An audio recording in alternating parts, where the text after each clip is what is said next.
You ever get trapped in one of those trades where that one candle looks like it's gonna push? So you hold it a little bit longer, and then another candle gives you the exact same illusion. So you hold it some more. And before you know it, your profits are GONE, gone.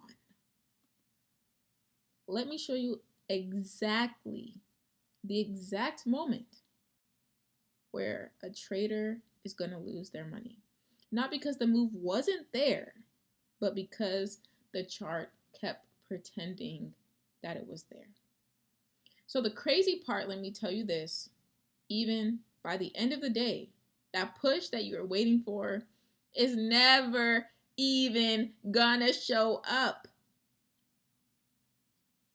I have 5 points that are gonna tell you exactly how to avoid this, coming from a trader I've been trading years, and I'm telling you how to avoid the heartbreak only with these 5 rules. This is really pivotal information that can save you a lot of money. Number 1, the psychology trap.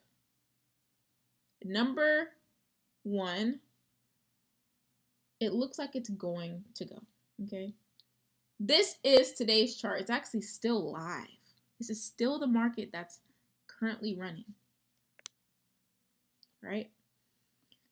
This is December 4th, 2025.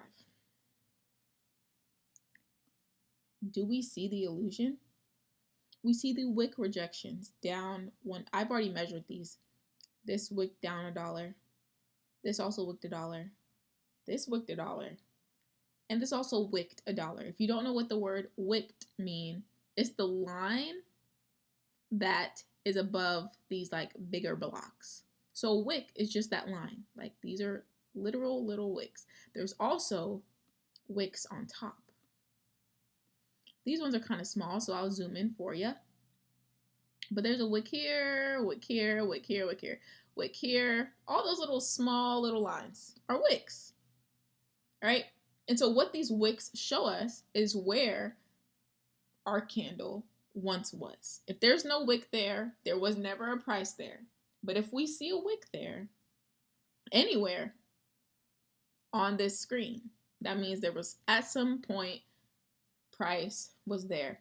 And what we're seeing in the last 5 minutes of this trading day is that it was never really gonna play in your favor if you bought puts this morning, because it sat at this $621 all day.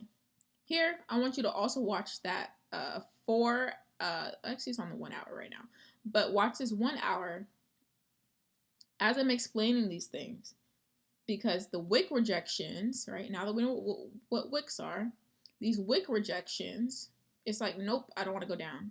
Like in real life, a rejection is like you don't want it. You reject it, right? You reject something you don't want.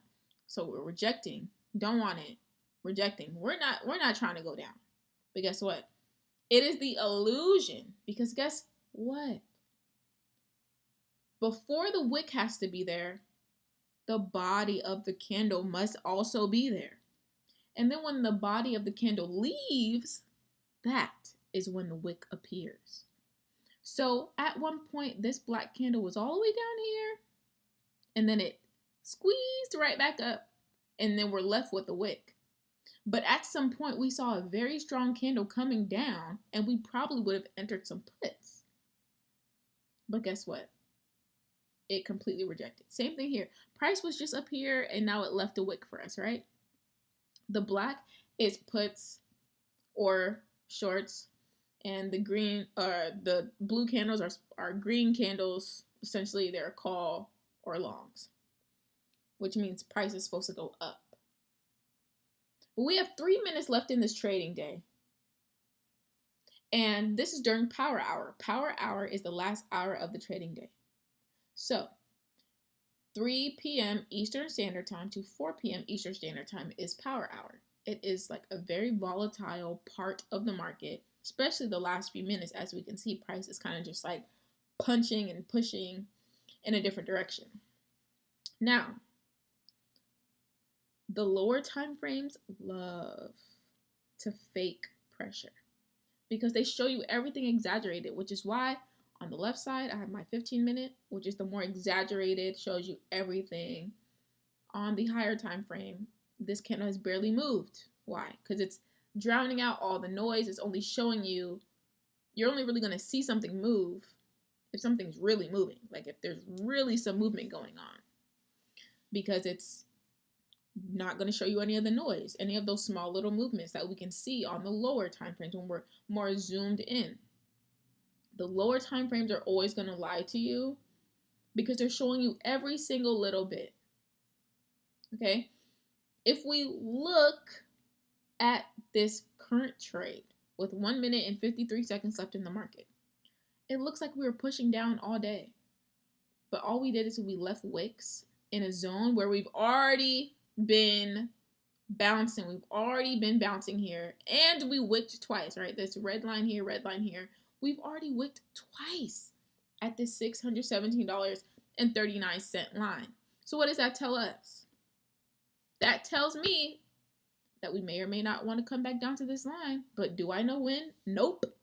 So I'm not going to just enter here because I know it might come down. I want to wait to see it actually confirm and hold strong.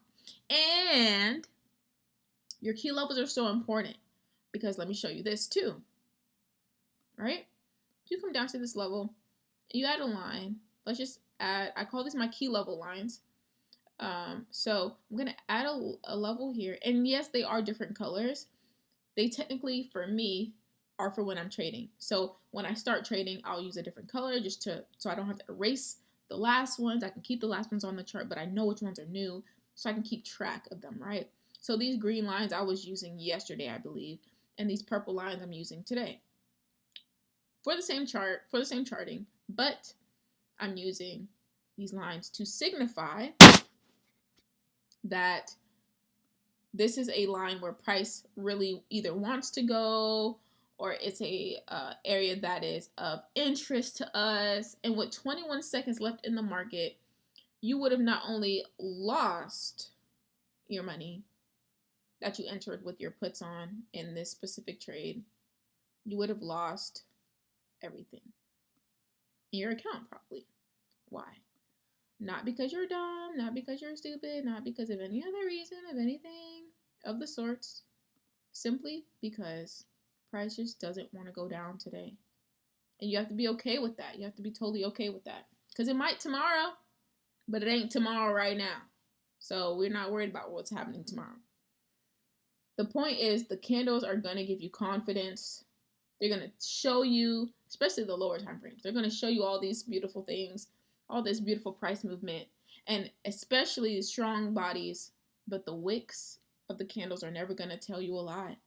And also, one candle cannot give you a confirmation of a direction.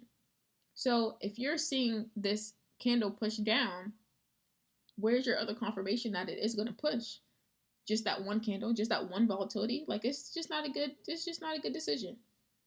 So the second thing I want to point out is on the higher time frames, this is where you can kind of zoom out and see what price is actually doing over a bigger course of time.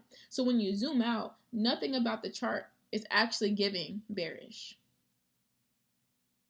It's really not. Even we wicked up this much in pre-market. What about this is giving bearish right now, at least for today? All right, all we see is some wicks that wick down like almost $1 each, like $1. And then they just squeezed back up. They just shrunk back up, and then they didn't do nothing else that we care about. So nothing about this is actually giving the sentiment in which we would have entered if we entered off a volatility of one candle. But remember, one candle cannot give you a confirmation of a direction. And so you're basically hypnotized by one micro movement. And the micro movements happen on a small time frame. Micro means small. So you're watching these micro movements, and what you need to really be entering on is a macro movement on a bigger time frame. That's your 1 hour, your 4 hour, your 1 day, your 1 week. So we had a failed break. We had a very failed break. We tried to break below this line, and we failed, super duper failed. So your lower time frames are going to lie to you and your higher time frames are not. The next thing is that this fake push is so convincing. Like, the push that we had under here is so convincing, but we don't really care about it because also, like, technically, this is technically it's a fine trade to try to take it to this level, but we never passed the key level at which we bottomed out. We need to pass this in order to take anything under. So if we start entering here, thing is going to come down. Well, we never even confirmed that we got to where the bodies were and we stayed a body at that. No, we wicked out. So it just is not a good move. So you might think it's a continuation. It's not. You might think it's a continuation, but it actually turns out to be a liquidity grab. It grabs some liquidity and boom, goes right back up. Now it might come back down, who knows? But guess what? The market is closed. It's 4:03 p.m. Your contract is either dead or you're stuck in a trade that is probably out of profit already. So a wick has to confirm the direction you also want to go in. Now, it's also wick and body, but I'm going to say wick because the wick is showing where price was. And that really is the whole point. Like, that's really the true colors. The true colors is really where the wick was. So, where price was. That's really the whole, like, the whole juice for real.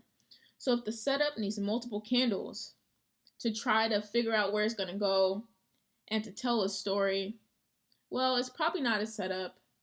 It's probably just some movement on a lower time frame. And if you start convincing yourself that you're going to enter, then you're going to enter something that's imaginary, and just don't do it. The fourth thing that I want to talk about is a greed illusion, because you thought it was going to push. So you thought here that you were going to have some expectation based on some momentum, because it pushed down and you saw some momentum here, right? And it just never does. It never actually pushes. So you're assuming that every single time it pushes, that is going to equal out to some trend. Like, every time it pushes out, it's just going to equal to some great opportunity. And that's not the case. You have to let the candle tell the truth.